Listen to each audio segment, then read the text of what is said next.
Sobat Jalan-Jalan ID. Di video kali ini aku akan ajak kalian untuk mengenang para pahlawan revolusi yang gugur pada tragedi G30 SPKI tahun 1965. Monumen bersejarah ini bernama Monumen Pancasila Sakti yang terletak di Jalan Raya Pondok Gede, Lubang Buaya, Jakarta Timur.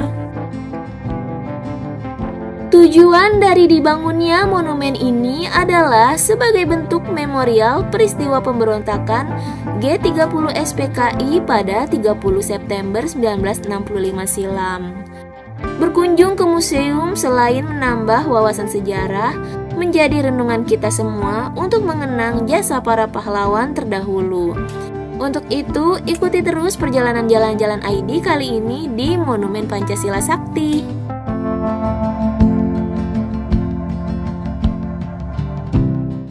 Nah, ini ya teman-teman, untuk tiket masuk orang yaitu Rp5.000 per orang. Pembayaran hanya bisa menggunakan cash ya. Terus nanti kita akan mendapatkan stiker seperti ini. Untuk lokasi parkir mobil dan motor terpisah. Area parkirnya luas, juga banyak pohon-pohon rindang.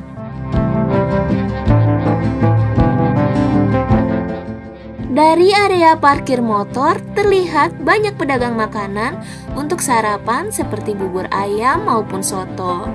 Selain itu, ada juga yang menjual oleh-oleh yang bisa kamu beli dan souvenir seperti pakaian anak berlogo Monumen Pancasila Sakti.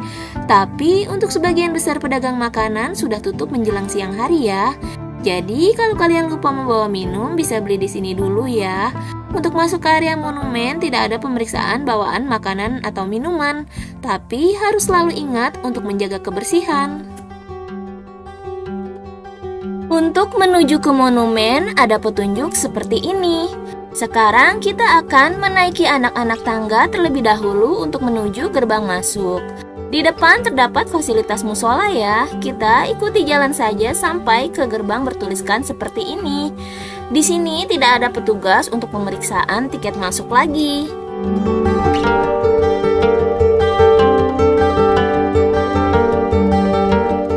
Sebelum kita ke monumennya, di sebelah kiri seperti yang terlihat di video terdapat sebuah truk yang digunakan oleh pemberontak G30 SPKI untuk menculik dan mengangkut jenazah Brigjen DI Panjaitan dari kediamannya menuju ke daerah Lubang Buaya. Seperti yang dijelaskan oleh petugas, ini bukan truk aslinya ya teman-teman.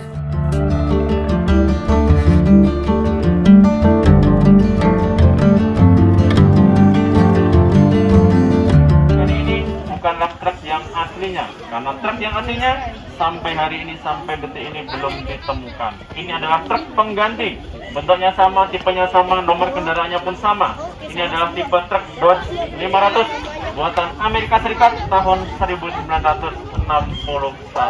Jadi ini adalah truk pengganti, bukan truk aslinya ya adik-adik ya.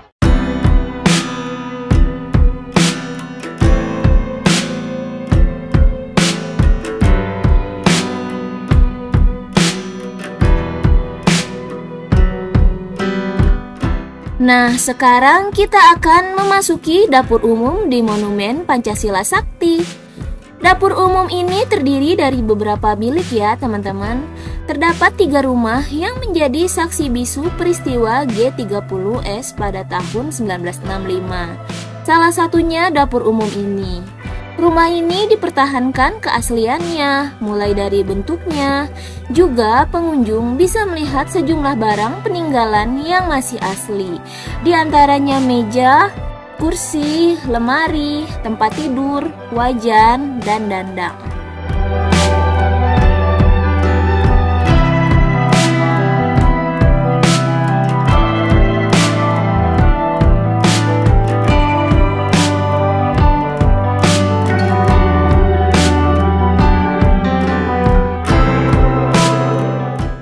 Untuk rumah kedua yang digunakan sebagai pos komando G30S adalah milik seorang pedagang bernama Sueb. Rumah milik Sueb ini digunakan untuk rapat-rapat penting menjelang G30S, termasuk merancang siapa-siapa saja jenderal yang harus diculik. Bangunan ini juga menjadi bagian dari Monumen Pancasila Sakti, di mana bangunannya masih 99% utuh. Meja, kursi, dan perabotan lainnya masih dipertahankan keasliannya. Sebagai informasi, Monumen Pancasila Sakti didirikan atas gagasan Presiden kedua, yaitu Bapak Soeharto.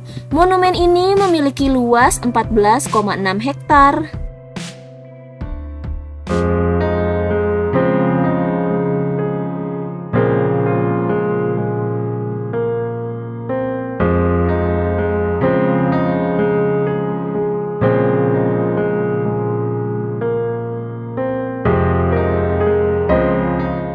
Sekarang kita akan melihat Tugu Pahlawan Revolusi lebih dekat. Ada sebuah patung Garuda berukuran besar dan 7 patung pahlawan revolusi yang gugur di tempat ini. Patung Letjen TNI Ahmad Yani berada di tengah dengan tangan menunjuk ke arah sumur yang menggambarkan beliau mengingatkan kepada kita semua agar peristiwa kejam ini jangan sampai terulang kembali, terutama terhadap bahaya ideologi komunisme. Di bawahnya terdapat relief yang menggambarkan aksi-aksi PKI sejak tahun 1945 hingga 1968. Monumen Pancasila Sakti dibangun untuk mengingat perjuangan para pahlawan revolusi yang berjuang mempertahankan ideologi Pancasila dari ancaman ideologi komunis, juga bertujuan sebagai wisata sejarah bangsa Indonesia. Ini adalah sumur asli yang dijadikan sebagai tempat pembuangan jenazah para pahlawan revolusi. Setelah dimasukkan ke sumur ini, kemudian dikubur dengan tanah. Daun-daun kering di atasnya juga pohon pisang. Peristiwa ini terjadi 1 Oktober 1965. Sumur ini memiliki kedalaman sekitar 12 meter dengan diameter sekitar 75 cm.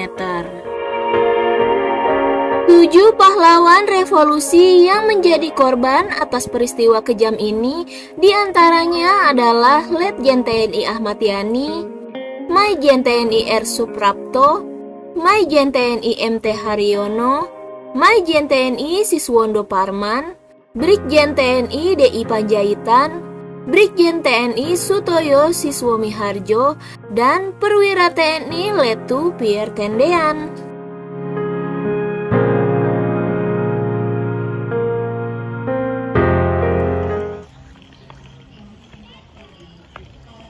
Sekarang kita akan ke rumah penyiksaan yang berada tidak jauh dari sumur tadi.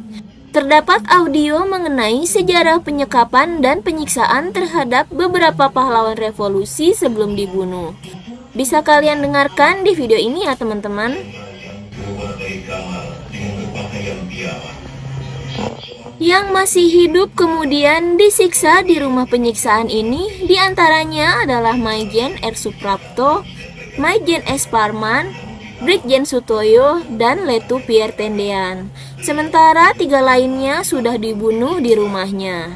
Pada sikap itu, jenderal yang marah dan memukul oknum tersebut, lalu masuk dan menutup pintu. Kemudian,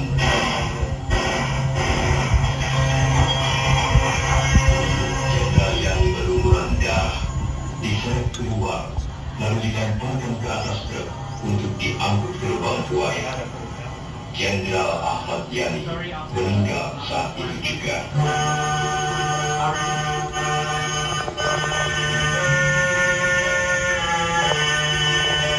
Buaya dalam keadaan sudah meninggal. Salah satu peninggalan beliau yang begitu menggetarkan hati adalah topi beliau yang tertembus peluru.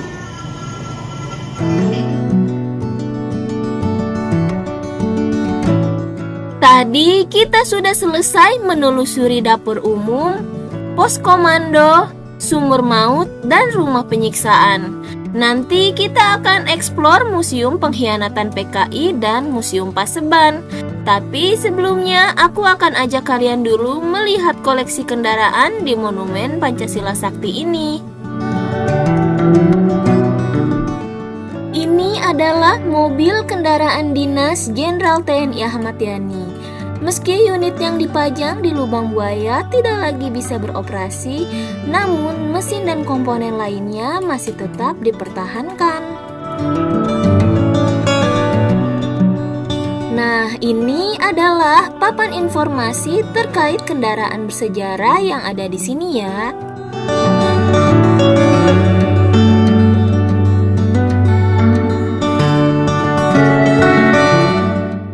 Kendaraan ini adalah mobil Jeep yang menjadi kendaraan dinas Pangkostrat.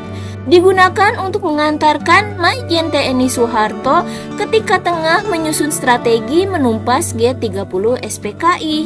Mobil ini juga pernah dipakai Majen TNI Soeharto saat memimpin langsung jalannya pengangkatan 7 jenazah pahlawan revolusi dari sumur maut.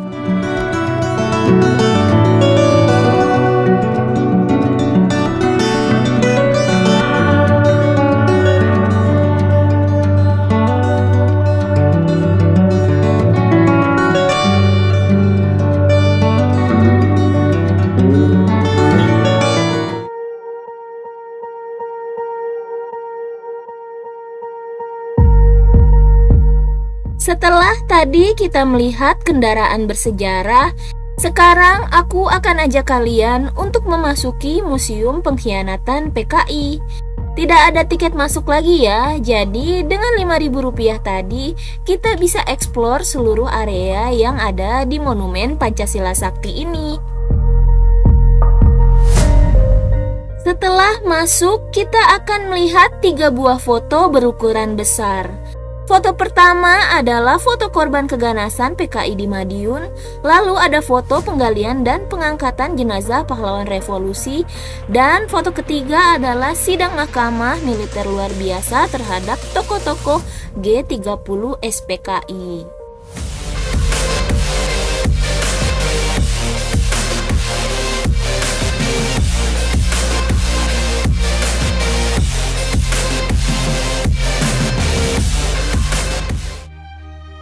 Museum ini berisi diorama yang menceritakan mengenai sejarah pemberontakan PKI yang terjadi di wilayah Indonesia. Diorama-diorama ini menggambarkan peristiwa dari 3 daerah, mulai dari peristiwa revolusi sosial di Langkat, pengacauan Surakarta, pemberontakan PKI di Madiun, hingga Musso yang merupakan pimpinan PKI tertembak mati, dan pembunuhan massal di Tirtomoyo.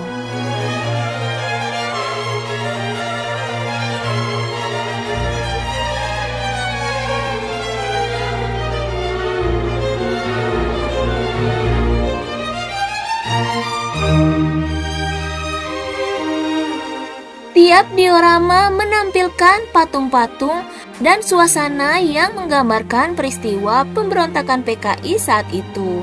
Di bawahnya juga terdapat informasi tertulis dalam bahasa Indonesia dan Inggris. Sedangkan pada bagian atas diorama terdapat angka yang menunjukkan kronologis kejadian di beberapa daerah. Museum Pengkhianatan PKI terdiri dari 2 lantai ya teman-teman. Nanti di atas masih ada diorama-diorama lainnya juga. Terdapat total 34 diorama dalam museum ini. Saran aku jika ingin puas menjelajah wisata bersejarah ini, kalian datang dari pagi ya. Monumen Pancasila Sakti buka setiap hari mulai pukul 8 pagi sampai setengah 4 sore.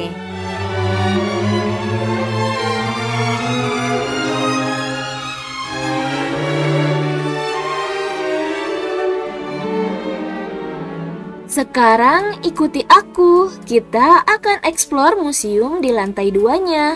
Nah, ini suasana di lantai 2 ya. Di sini terdapat lanjutan peristiwa-peristiwa dalam bentuk diorama. Juga terdapat pajangan pakaian di dalam lemari kaca seperti ini beserta informasi tertulisnya. Untuk suasana di dalam museum terasa agak panas, jadi aku sarankan untuk mengenakan pakaian yang nyaman ya. Oh ya, aku mau kasih informasi jika kalian ingin mendapat penjelasan lebih rinci dan mendapat informasi lebih banyak, kamu bisa menggunakan jasa pemandu. Jasa pemandu atau guide Monumen Pancasila Sakti tarifnya Rp100.000 per pemandu per bus. Mengunjungi Museum Lubang Buaya dapat menjadikan pengalaman yang menarik dan tentu saja menambah wawasan kita. Sangat penting bagi kita untuk mempelajari lebih lanjut tentang sejarah Indonesia dan peristiwa yang membentuk negara ini. Sebagai museum sejarah, Museum Lubang Buaya memiliki tema dan konten yang mungkin agak sensitif bagi anak-anak. Meski begitu, orang tua atau pendamping bisa menemani anak-anak dalam belajar konteks sejarah yang diceritakan di museum ini.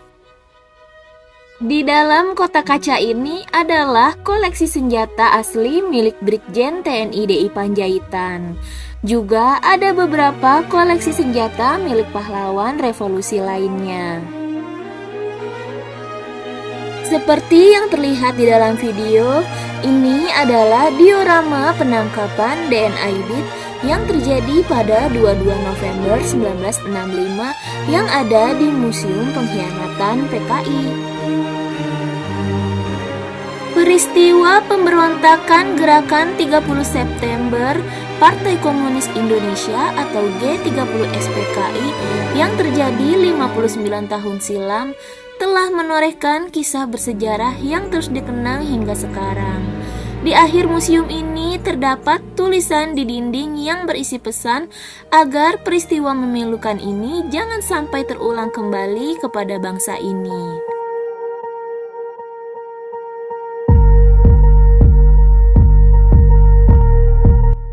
Keluar dari ruangan Museum Pengkhianatan PKI, kita akan terhubung ke Museum Paseban ya teman-teman. Sebelum lanjut masuk ke Museum Paseban, ini adalah suasana yang terlihat dari atas museum ini. Nah, sekarang kita akan memasuki Museum Paseban. Di dalam museum ini terdapat diorama, foto dokumentasi, serta berbagai ruangan yang berkaitan dengan peristiwa G30 SPKI. Juga di sini ada tersedia minuman ringan yang bisa kamu beli. Waktu aku kesini ada tahap renovasi ya, menyebabkan suasana menjadi agak bising.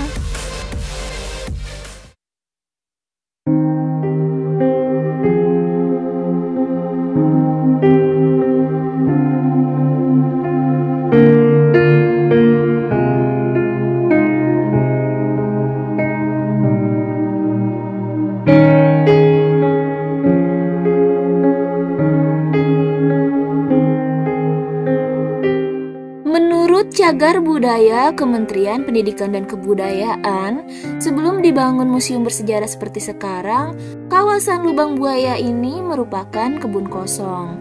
Berdasarkan sejarah, dahulu lahan kosong ini menjadi tempat pusat pelatihan Partai Komunis Indonesia.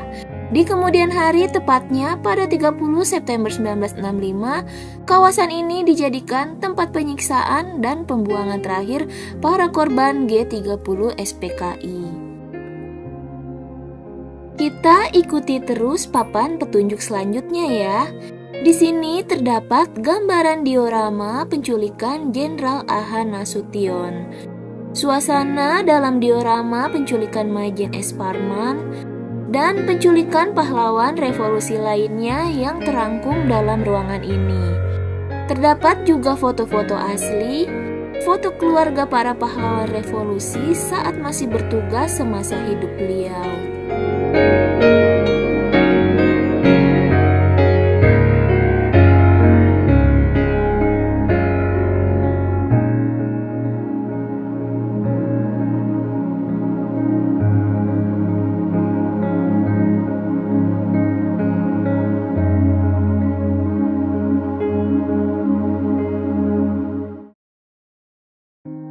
G30 SPKI merupakan gerakan yang bertujuan untuk mengkudeta pemerintahan Presiden Soekarno dan mengubah Indonesia menjadi negara komunis. Di masa kini, peristiwa G30 SPKI dapat dijadikan sebagai pembelajaran berharga bagi generasi muda Indonesia. Tugas kita semua adalah untuk mencegah ideologi komunis kembali bangkit dan menguasai negeri kita tercinta.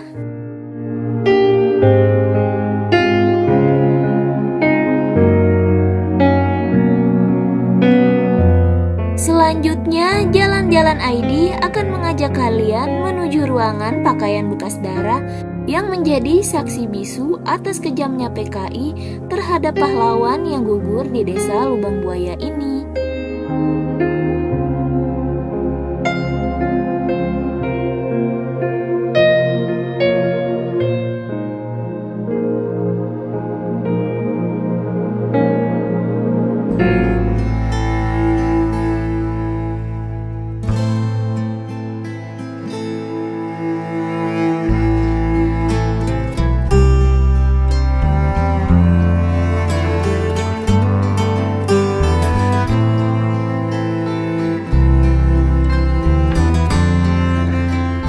Di ruangan ini terdapat ruang relik atau ruang pakaian dan bekas darah.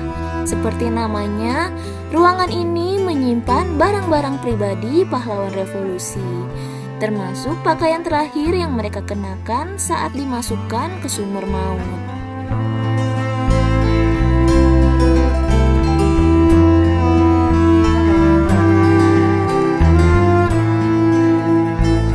Ini adalah barang-barang koleksi dari Letu Pierre Tendean. Para pahlawan yang gugur diculik, disiksa menggunakan senjata tajam, hingga diberondong senjata oleh PKI. Mereka yang gugur meninggalkan sejumlah barang pribadi yang beberapa di antaranya diabadikan di Monumen Pancasila Sakti untuk memperingatkan para penerus bangsa akan bahaya komunisme.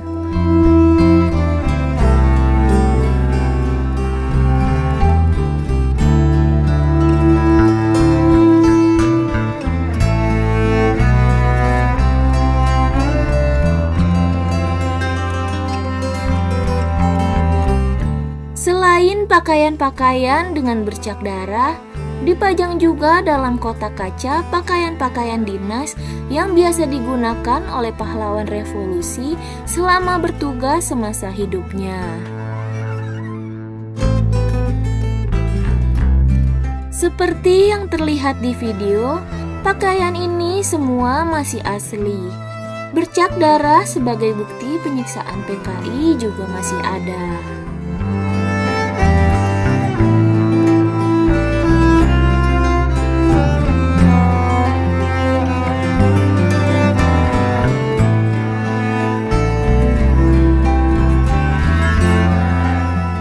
Bukti kebiadaban PKI juga terlihat pada pakaian milik Jenderal Ahmad Yani yang nampak bercak darah.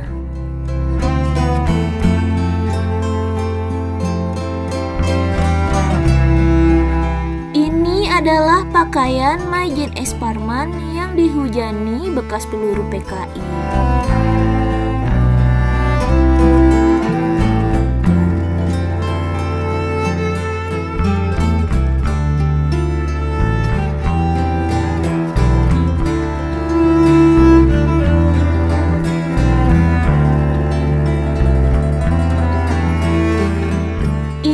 Adalah celana piyama yang digunakan terakhir kali oleh Brigjen DI Panjaitan. Terdapat noda-noda darah di dalam celana piyama ini. Kemudian seperti yang kita lihat dalam video ini adalah kimono batik milik Maijen Sutoyo, merupakan pakaian terakhir yang dikenakannya. Ditemukan juga tali kain untuk mengikat kaki, tangan, dan kepala beliau.